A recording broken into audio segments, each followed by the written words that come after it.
This is Gloria. Hi, Gloria. It's Bill McCoy. I've got Mark Ballas for you. Oh, hi. Great. Thank you so much. All right, hang on one sec. Hello? Hi, Mark. Hey, how are you? Great. Thank you so much for calling in. Listen, I will be speaking to you as a fan and representing your Baltimore, D.C. fans as well. So please forgive me if I get a little overzealous. Oh, it's all good. Okay. First off, congratulations on the release of your debut solo album, Hurt Love Box. Now, I listened to I listened to your single. Is it Life Happens? That's the iTunes single? Yes. And I think it was excellent. So I'm really looking forward to the CD. But I just want to know, how do you possibly have time to make a CD with your grueling schedule? Oh, well, I'm so used to multitasking from such a young age. You know, I was constantly in dance lessons and music lessons. I went to music school as well. So I've always found a way to balance. And, you know, usually, especially last season, my dance schedule took up a lot of my mornings and early afternoons. And then I usually would have the late evenings free, so that's when I would start working on that. Wow, it just seems like you never sleep, but I'm glad you're able to keep all of this going. Now, the burning question is, do you know if you're returning to the show? I do not know. We won't know until a couple of weeks, probably till the end of February. We won't find out. Now, even though you're on tour, you will still be able to do the show if they ask you back? Yes, my tour finishes February 8th. Oh, okay, great. Because I just want to say, without you on the show, it would be a big letdown. Now, well, thank you. Yeah, you're great. You're so talented. Now, I know you grew up and were trained in London and are you're half British, but how come I don't hear an accent? Oh, you hear it every now and again, especially when I don't really use it when I'm on the show or whatnot, just because, I don't know, I guess I'm working. I don't want it to sound funny because it's my accent's jumbled up. I'm half American, half English. My mom's English, my dad's American, so wow, try to keep it neutral, you know. That's interesting. Wow. Now, can you explain or touch base on how it came about that Derek and Julianne grew up with you in London? Yeah, I mean that's a really, really long-winded story, but to cut a long story short, Derek wanted to continue his training with my mom and dad, and my parents were up for taking him in and bringing him over. It was only meant to be for a few years. I mean, for a few months actually, and it ended up turning into 10 years. So.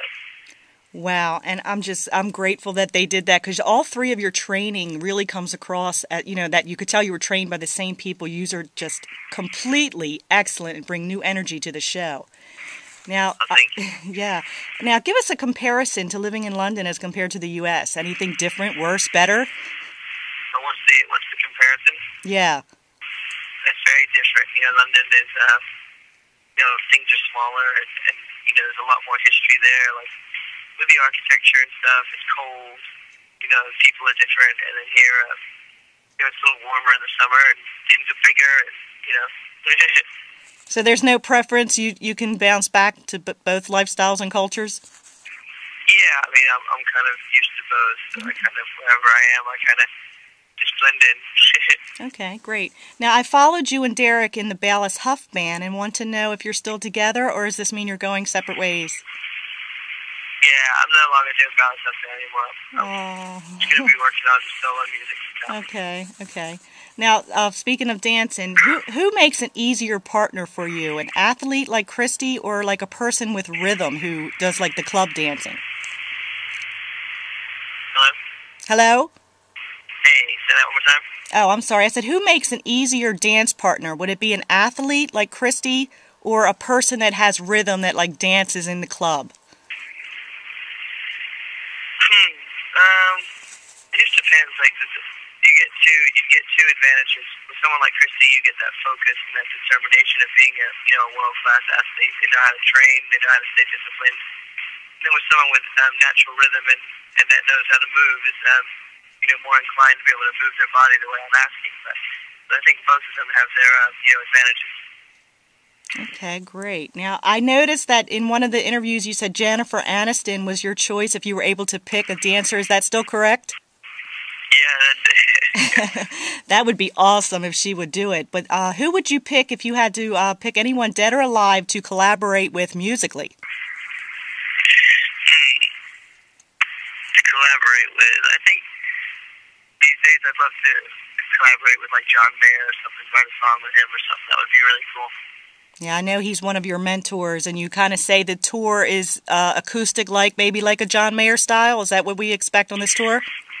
Yeah, I'd say it's kind of like that. The album's very full out and whatnot, but we're doing this tour just kind of broken down so you can hear the songs in their rawest form. I think if a song sounds good on an acoustic guitar and a vocal, it'll sound great produced out, you know? Sure, I can't wait. Now, not only are you a singer, a songwriter, a musician, a dancer, a choreographer, you can now say activist, because I know you're taking part in the American Foundation for Suicide Prevention.